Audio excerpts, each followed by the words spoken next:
Hi, I'm Nikki from Find Me Crafting. I've got the ultimate personalized gift idea for you. It is these super awesome glass cutting boards.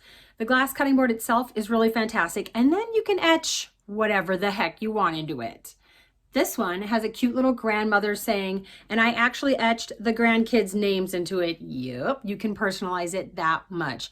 I will show you how to make a design like this that's perfect for you.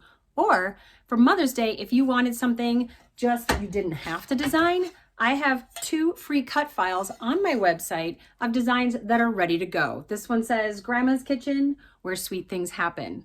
These are available for free. But if you wanted to personalize, you can do whatever you want. One year, we put family names in the center of a glass cutting board and gave those away as Christmas neighbor gifts. And my husband and I also put his work logo in the center of one of these and gave them to employees. I'm telling you, the sky's the limit. Anything you want. And I will show you how to do it. Come on, let's go. And if you haven't already, don't forget to subscribe so that you don't miss any patterns or projects. So here's what you're going to need for supplies.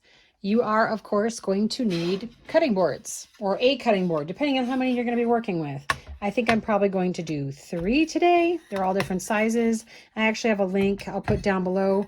There are 4 in this particular pack from Amazon that I like quite a bit. All different. Actually, there's 2 different sizes. There's the larger size and then the smaller size. So for the one I'm designing myself, I am going to use the larger size because I have a lot of information I want to put on there. You're also going to need etching cream. This is Armor Etch glass etching cream. You need a brush to apply your etching cream with. I'm going to use a paper plate just to put my etching cream on as I'm applying it. You can use anything you want. I just find this easier because it's disposable. You're also going to need some permanent vinyl. I love Oracal 651, and the color doesn't matter. It's just going to be used as your stencil. I personally prefer brighter colors just because they pop a little more as you're using it as a stencil, but there's no requirement for this. You need transfer tape. You're going to want some disposable gloves for working with your etching cream. You're going to need some rubbing alcohol to clean the surface of your cutting board so that you know there's no oils or dirt on it. You're going to need a tape measure or ruler, just some way to measure the top of your cutting board. So if you're using a smaller one, the ruler might work. The one I'm using is actually large enough that I'm going to use the tape measure. You're also going to need a heat embossing tool or a blow dryer. You're also going to need a standard grip mat. Because my design is larger, I am using the extra long mat. You will also need a weeding tool, and you'll want a scraper. Doesn't have to be this big, but it does have to have the capability to scrape. You're also going to want a pair of scissors. And you will need a Cricut or Silhouette so that you can cut out your stencil. Because I have a Cricut Maker, I will be doing this tutorial in Cricut Design Space. So the first thing we need to do as we get started is measure the space that we have available, because you want to etch the back side of your cutting board, because etching actually removes a layer of the glass, the top of it. And so we want to etch the back side so that food doesn't stain the cutting board as it's being used. So you want to be able to measure the space between these little feet. These stick up, these are not going to etch. So you have to just measure the space that you have available between the feet. If you don't want to create a new design, I have 2 you can download for free on my website. I'll put the link in the description box down below. If you're not sure how to upload an SVG cut file into Cricut Design Space, I'll also have a link for a video that can help you out. Once you're in a new project in Cricut Design Space, select a rectangle from the Shapes option on the left. Change the size of the rectangle to match the available space on your cutting board by unlocking the padlock button at the top and typing in your measurements. Now let's work on adding the text.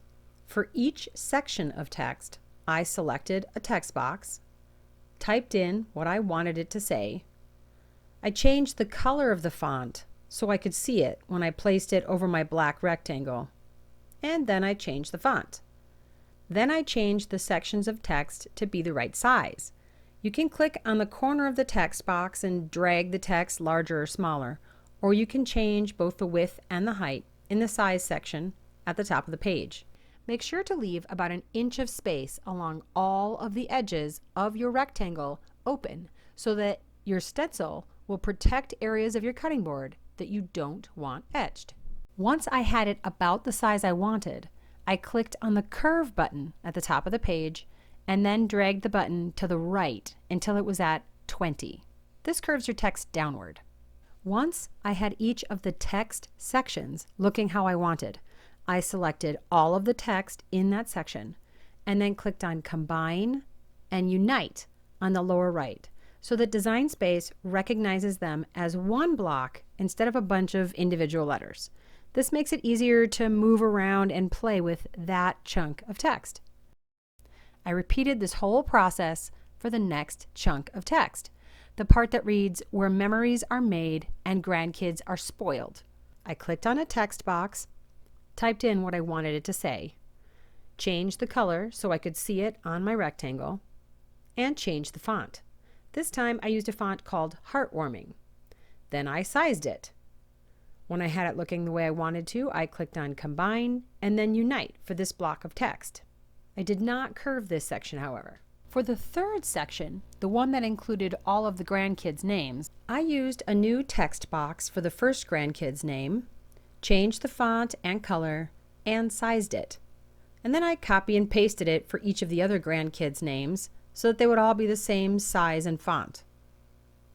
Then I clicked on Shapes on the left side of the screen and chose a heart, which I then shrank to the size I wanted and copy and pasted it to put it between each grandkid's name.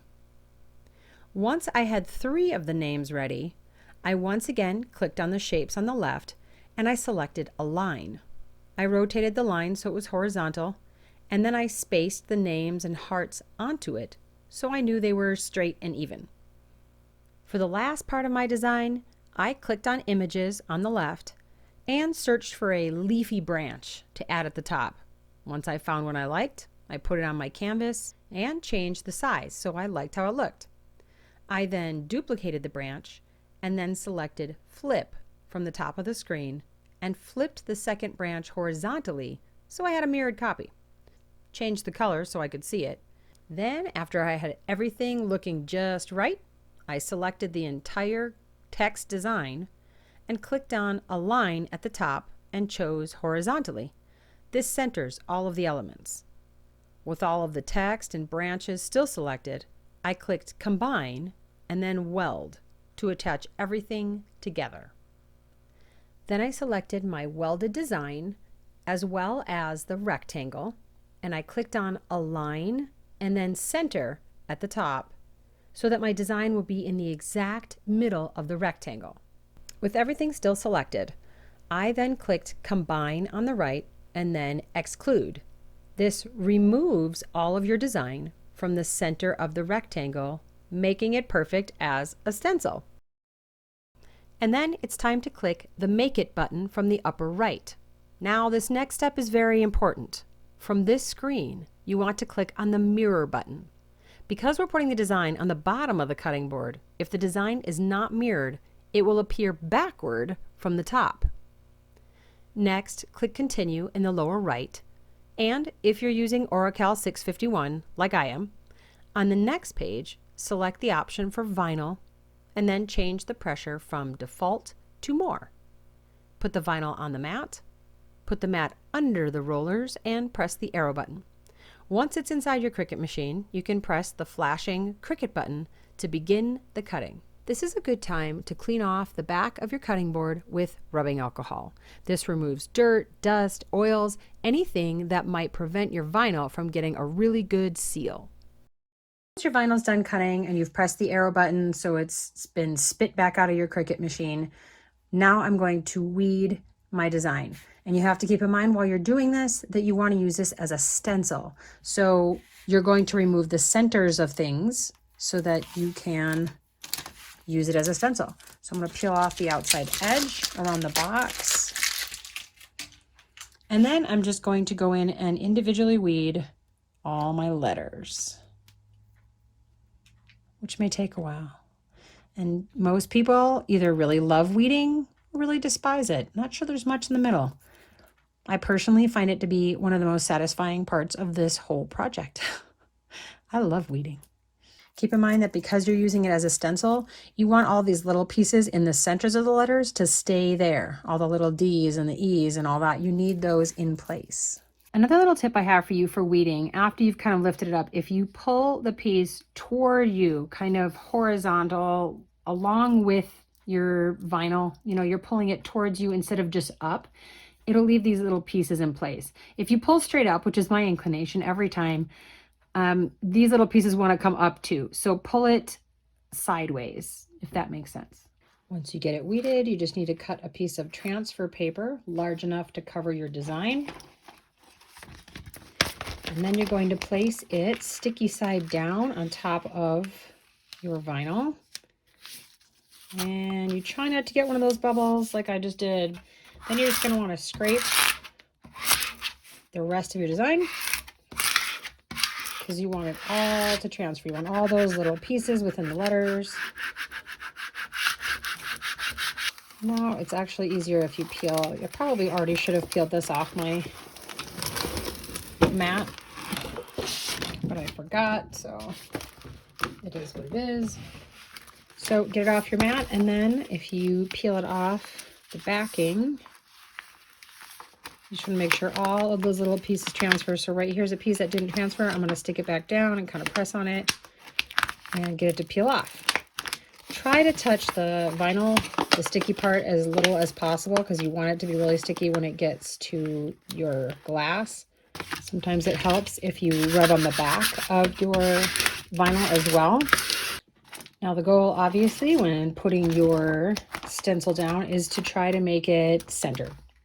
So you kind of have to eyeball that. Oh, and try not to stick it down before you're ready.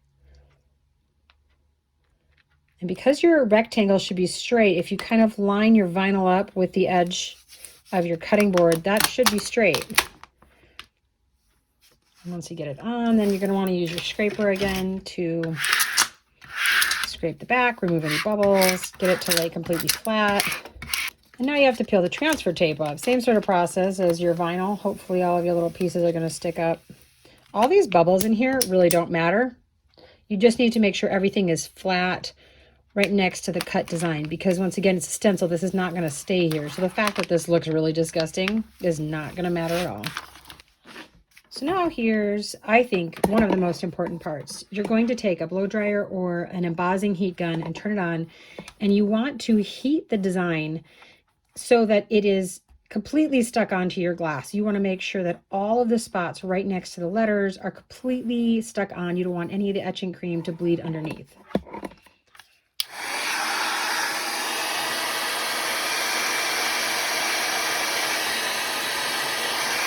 So I like to get some of my etching cream out onto the paper plate so I can just keep dipping and reapplying. So I just put a big blob on my paper plate. And now you're just going to go into the stencil and just blop it onto the words that you want etched. And you got to make sure that it's all really well covered, because if you leave a spot, it will not etch as well. It will be fairly obvious. So you want to just completely cover this. And I like to have it be kind of thick on my stencil. And I will move it around and make sure everything's covered, and then I'll probably recover it again 2 or 3 times before I'm done and I leave it alone. Once you get the whole design covered, I like to kind of go over it, make sure every spot has some on it. It's kind of like a reapplying. You're just moving it around, and you want to make sure it's all got, big blob, not big blobs, but you want to make sure everything's completely covered and kind of saturated with it. And then you can just let it sit for about 5 minutes. When your timer goes off, it's time to rinse this off. So I bring it to a sink. I like to use some dish soap and just remove this right here. So as I'm peeling off the vinyl, I don't have to worry about touching the cream or having it continue to process or anything. So I just squeeze some on. And with a gloved hand, not with your bare hand, you're going to want to rinse this off. Then when you get most of it rinsed off, you can turn off your water and start peeling off your stencil, which is a little trickier when you have the gloves on, but you're still gonna want them, so keep them on. So being careful not to break my cutting board here. You just peel off. I say break because I'm afraid I'm gonna drop it, not because the vinyl is gonna hurt it, but you just have to peel all the vinyl off. And try not to have it stick to your gloves. That's a hot mess. Okay.